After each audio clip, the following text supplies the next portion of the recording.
वज़ीर आज़म नरेंद्र मोदी ने पीर को बर्मिंघम में वेट लिफ्टर अचंता शोली को कॉमनवेल्थ गेम्स 2022 के 73 किलोग्राम के फाइनल में तलाई तमगा जीतने पर खुशी का इजहार किया। वेट लिफ्टर को मुबारकबाद दी और कहा कि एथलीटों ने खुसूसी कामयाबी के लिए सख्त मेहनत की है।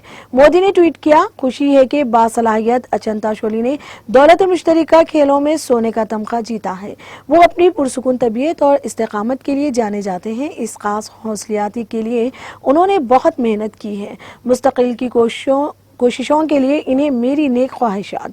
वज़ीर आज़म ने ट्विटर पर कॉमनवेल्थ गेम्स 2022 के लिए हिंदुस्तानी दस्ते के साथ बातचीत करते हुए अपनी एक वीडियो शेयर की है, जिसमें उन्होंने कहा, कॉमनवेल्थ गेम्स के लिए हमारे दस्ते के रवाना होने से पहले मैंने अचंता शोली के साथ बातचीत की थी। हमने इनकी मां और भाई से मुलाकात की, हमने हिमायत पर तबादला ख्याल किया। मैं ये भी उम्मीद करता हूं कि अब इन्हें एक फिल्म देखने का वक्त मिल गया है। अब अचंता तमगा जीत लिया है। अचंता शोली ने वेट लिफ्टर के 73 किलोग्राम वजन के ज़िमरे में ये तमगा जीता है। अचंता ने स्नैच में रिकॉर्ड 173 किलोग्राम वजन उठाया, वहीं क्लीन एंड जर्क में वो 170 किलोग्राम वजन उठाने में कामयाब रहे।